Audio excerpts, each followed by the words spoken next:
Слободен е кадарот. Бобан Ѓуровски, председател на Бодибилдинг и фитнес Федерацијата на Македонија, Милан Глигоровски, председател на Судиската комисија и Бранко Чупевски, сите без В, сите со С. Добро утро за гостите во емисијата Македонија наутро. Добро утро. Прв пат сте во ова студио, да. Ќе одиме од сега во овакво опкружување, во оваа атмосфера. Ќе почнеме разговорот, ќе почнеме со председателот на Федерацијата и ќе го прашаме за активностите и агендата на Бодибилдинг и фитнес Федерацијата во 2024. Иако сме влезени во март месец, сепак туку што почнува она што треба да го видиме во рамките на бодибилдинг. Она на кој што сум горд е тоа што слободно можам да кажам дека последните 10 години, од кои што од 2018 па наваму влегуваме во група на најактивни федерации во индивидуалните спортови. И организацијски со организирање на наставни надпревари во нашата држава и со пласмани и резултати кои што ги носиме од големи надпревари како што се европски и светски првенства во Македонија. Сезоната во бодибилдингот кој што нема лига надпревари, меѓутоа имаме голем број надпревари на домашно и на меѓународно поле. Сезоната започна веќе од февруари. Нашиот прв надпревар е во април, тоа е 20 април, кај што имаме традиционален куп надпревар, тоа е Куп на Македонија, кај што ние традиционално години уназад, веќе повеќе од 30 години, избираме репрезентација која што Македонија ќе ја представи на европското и на балканското првенство, кои што се настани, кои што се одржуваат после тој надпревар. Следен надпревар кој што се планира да се одржи во Републикава, тоа е на 25 мај, меѓународен надпревар, тоа е Херкулес Гранд При, надпревар кој што е влезен на календарот на Меѓународната бодибилдинг и фитнес федерација и е високо рангиран. Задоволни сме од постигнатото досега, задоволни сме од она што се најавува за оваа година? Резултатите кои што ги бележиме последните години се врвни резултати во Македонија, врвни резултати со репрезентативни. И на европско и на светско ниво имаме резултати. Имаме европски и светски шампиони, последните 3 години имаме спортист на година, кој што е 2 години избран за спортист на година, 3 години е номиниран, мора да споменам, тоа е Мирија Киевска, тоа е сето работа на федерацијата која што последните години ја работиме успешно. Еве годинава веќе имаме надпреварувачи кои што се надевам дека ќе донесат медал од европското првенство. Надпреварите не одат без оние што треба да пресудат, без оние што треба да кажат кој е во најдобра форма и кој е представен во најдобро светло. Милан Глигоровски, председателот на Судиската комисија, е гостин исто така ова утро и се разбира, ја имаат најнеблагодарната улога во спортот, меѓутоа и улогата која што покрај раководните лица на федерациите и на организациите имаат силна одговорност кон спортистите и воопшто кон спортот. Милан, колку е тешко или колку е лесно да се биде судија во бодибилдингот и во фитнесот? Ја морам да спомнам дека во судењето сум од далечната 86-та година. Најпрво почнав како судија, па постаа и како надпреварувач, и како тренер и се понатаму. Меѓутоа, најмногу ме боли кога гледам дека некој стално се буни нешто, дека бил оштетен, дека бил за некој поен горе или долу. Најпрво морам да објаснам како се суди на еден меѓународен или на државен надпревар по бодибилдинг. Значи, судат 9 судии кои што ги знаат точно правилата за категоријата, која што претходно ние ги разгледуваме, значи знаеме кој треба да има предности, кои се мани на дадените пози, значи точно се знаат критериумите. И тие немаат никаков контакт судиите меѓу себе. Двете највисоки и двете најниски оценки се отфрлаат и се земаат само оценките од 5 релевантни судии. Значи, и да сакаш некој поединечно, например, сака, ти си за прво место и тој те става на 5-то место, значи тоа неговата оценка се отфрла и не влегува во вкупниот збир. Така да не постои можност да се направи било каква малверзација. Покрај тоа, значи, нашата судиска организација има право секој кој што се осеќа оштетен да поднеси жалба и таа жалба ние да ја разгледаме. Значи, ги имаме сите органи во рамките на Бодибилдинг Федерацијата, така да тоа воопшто не е никаков проблем. Меѓутоа, стално ќе има некој кој што не е задоволен. Може би тоа незадоволство е и добро во однос на поттикот што би требало да го имаат кај себе спортистите на следниот надпревар, на следниот настап веќе да бидат подобри.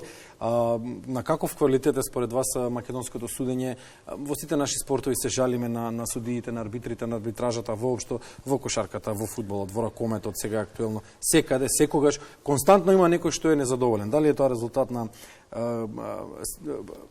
слободниот пристап до сите медиуми и така натаму, гласот да се чуе на сите, меѓутоа и треба да се чуе гласот. Каква е состојбата кај вас? Според вас, на кое ниво се судиите во нашиот бодибилдинг и фитнес? До сега судиите се, посебно морам да кажем во последните години, бидејќи водев изворедно сметка да настапуваат, кога зборуваме за судењето, да имаат сите националности, значи тука да биде застапено, да не постои веќе тука... Сомнеш на ниедно поле. Сомнеш на ниедно поле, па јас сум албанец, ти си македонец, во тоа не дозволувам никакви расправи, затоа што постојано има 1 до 2 албански судии, кои што се македонци, нели се разбира, од албанско говорено подречје, значи да тие воопшто немаат никакви замерки. Значи затоа настапуваме тука сите заедно и сите заедно ги согледуваме резултатите. Меѓутоа морам да замерам некогаш и на самите водители кои што се по сите останати телевизии, кои што без да ги проверат претходно, значи тоа истражувачко новинарство, нели, прво провери дали тој резултат е веродостоен или не. Пред да се објави, значи треба да се провери. А ние сме федерацијата која што се тие кои што се релевантни ќе ги дадат податоците. Значи да не се настапува само да се зборува, ете јас сум бил прв, втор бил на државно, а бил прв на европско. А не кажува дека на државно бил втор, да, ама во друга категорија, а на европско и тука и на државно да си бил шампион. Значи, такви случаи не даваме ако да се добро случуваат. ве разбрав, сакате да кажете новинарството да се сведе од популизам на факти. Така е. Да. Така е. Бобан, председателе? Да. Актуелно во Бодибилдинг и фитнес федерацијата на Македонија, актуелна е академијата. На тоа сме многу горди, затоа што верувате дека веќе во моментов со настава започна 29-та генерација. Значи 29 генерации поминали низ таа академија на инструктори и на тренери по бодибилдинг и фитнес, што е нешто што мислам дека тешко дека некоја друга федерација може да се пофали. Академијата на БВФФМ е членка на Меѓународната академија и горди сме на тоа. Значи програмот кој што ние го користиме за едукација на нашите нови инструктори и тренери е дел од програмот на Меѓународната бодибилдинг и фитнес федерација. Секоја година одржуваме семинари на кои што каниме стручни лица надвор, значи стручни лица од странство докажани кои што доаѓаат во државата за доедукација на сите оние кои што го поминале тој дел. Она на кој што морам да се задржам е тоа дека бодибилдингот и фитнесот е многу популарен во оваа држава. Во последно време сме сведоци на ширење и отварање на фитнес центри на цела територија на републиката. Апелирам до сите собственици на фитнес центрите да водат грижа кого ќе ангажираат како стручно лице во нивниот клуб. Само што апелирате, треба да има и закон за тоа. Закон постои, меѓутоа закон да биде спроведен закон. Додека тоа не се спроведува, значи апелирам до сите собственици да водат грижа кого ќе ангажираат, дали како надворишни стручни лица, дали како вработени стручни лица, сите тие да бидат оспособени согласно закон за спорт. Може да поставам прашање? Повелете, јас сум тука. Јас се испровоцирав и морав да учествувам. Со оглед на тоа дека зафаќате 3/4 од пултот, јас морам да повикам за силување. Ваня, повели дополнително. Со оглед на тоа што велите дека е многу популарен бодибилдингот и дека никогаш не бил толку популарен и дека се повеќе жени можат да се забележат во теретаните, што не било слика претходно, но и жени во бодибилдингот земаат учество и постигнуваат високи резултати. Не ги споменавте жените, а може да издвоиме неколку. Спомнав уште на самиот старт. А може да издвоиме и некој име?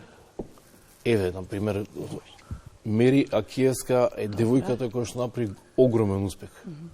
И на меѓународно, и на државно ниво. Значи, тоа е успех кој што многу тешко ќе биде повторлив, но мене, лично и персонално, ќе ми представува предизвик да го повторам со друга девојка. Значи, ќе се потрудиме да го повториме тој успех. Меѓутоа, минатата година мора да напоменам дека Давид Влајковски од Битола стана светски шампион, што е огромен успех да се вратиш дома назад со машка и женска титула од светско првенство. Добро, со оглед на тоа дека на вистина зборуваме дека бодибилдингот е и теретаните се простор во кој што се поминува времето како никогаш досега, има на цена како никогаш досега. Претходно можеби беше и табу за жените, дека не е простор за жените во теретаните. Ги советувате ли девојките да вежбаат во теретана? Која е границата од кога вие според искуството ќе речете дека е дозволено и да се крива тежина и да се прават сите вежби внатре? Во нашиот спорт имаме категории од 16 години па нагоре. Значи, веќе слободно може да почне да вежбат и од 14. Тоа сега да ја прашам, затоа што е многу популарно. Може да ги забележиме и помладиве тинејџерки во теретаните. Топло препорачувам, не само Ја тоа. би сакал тука во разговоров само малце да се уклучам. Може со вашето искуство, слободно вклучате се, Не, да. врз основа на моето долгогодишно искуство можам да спомнам дека се повеќе жените се присутни во вежбалните, меѓутоа се повеќе изгледаат се поубаво и поубаво. Значи да разликуваме, не е она бодибилдингот што беше порано, Само да кажам, стереотипите се рушат. Точно, каде што излегуваат девојки кои што беа страшни и беа набилдани со огромни мускули, беа повеќе личеа како Па не машко. беа репрезент за жена. Така се согласувам, а сега се повеќе се оди во тој дел на фитнес, односно бикини. Значи тоа се би рекол како мис, меѓутоа малце повеќе навежбани со постегнати. Сакате да со кажете дека постегнати повидлива мускулатура, ете може така. Точно така, се повеќе се оди во тој правец. Ја не познавам некои од девојките кои што не сакаат да изгледаат убаво и затоа се повеќе посетуваат теретаните. И, значи, развојот на бодибилдингот оди во тој правец. Се повеќе се заборава тој правец на огромни мускули. Точно, пошто ние зборуваме за здрав начин на живот, за спортување, за од Светската федерација, значи се повеќе се оди кон тој правец за здрав начин на живот, каде што ќе се изгледа убаво, ќе се храни здраво, пред се, значи здрава нација. Не сум завршила, имам уште едно може прашање председателя само. да излезе Уште едно прашање имам само, не сум завршила. Јас со Миле се познавам и доста одамна, моите први чекори во теретана се поврзани токму со него и првите лекции што ги добив, но слушајќи ве сега внимателно, еве да направиме една дистинкција фитнес и бодибилдинг. Некако во последно време почнаа да се мешаат поимите, но бодибилдингот си е посебен правец на спорт. Можеби да се комбинира малку и со фитнес, но ќе се согласите дека треба тие две поиме некако кај нас обичните граѓани одам на фитнес, одам во теретана, бодибилдинг, некако тоа исто се доживува. Ќе се согласите со мене? Името на нашата федерација е Бодибилдинг и фитнес федерација на Македонија. Меѓутоа, тие се две различни работи, така? Не се до толку различни. Не се до толку, не се се до толку поврзуваат, различни, добро. поради тоа што во надпреварите постојат бодибилдинг и фитнес категории. Добро. Она за кој што Миле зборуваше дека нема девојка која што не сака да изгледа убаво, но тоа убаво ја се надоврзам со затегната, значи цврста и добро обликувана, не може тоа да биде без мускули. Значи, што би било тоа затегнато и цврсто, што би држало таа цврстина и тој облик, освен мускулното ткиво кој што го имаме. Значи, она кое што нас не буни, збунува најмногу е фит. Да се биде фит. Да се биде фит тоа е тоа. Да. малку поширок слоган и тој може да го најдете во сите останати здрав начин на живење и физички активности. Доколку правиме мобет за бодибилдинг и фитнес, значи имаме фитнес категории, тоа се тие бикини, физик категории кои што едноставно нема човек кој што не сака да изгледа на тој начин. Така. И да заокружиме, кога советувате дека е најдобро време да се оди во теретана во текот на денот? Да се почнува денот, и тоа стана многу популарно да се започнува денот во теретана. Тоа е И еден тренд постојано. кој што се случува сега. Значи, јас исто така како предавач на Академијата за фитнес и бодибилдинг, тоа кога ќе ме прашат најчесто, и тоа е едно од прашањата. Кој дел на денот? Јас знаете што им кажувам? Најбав дел на денот е оној кој што вие имате слободно време да си го посветите себе си и да можете да си одвоите барем еден час да посветите на својот изглед и на своето здравје. Дали тоа ќе биде рано на сабајле, дали ќе биде во текот на денот или доцна навечер, Меѓутоа, се си има своји предности и своји мани. Западниот стил на живот, кај нас се повеќе тие трендови не заплискуваат и нас, и се повеќе пред работа се оди во теретаните, меѓутоа, ако немаш време, доаѓаш и попладне.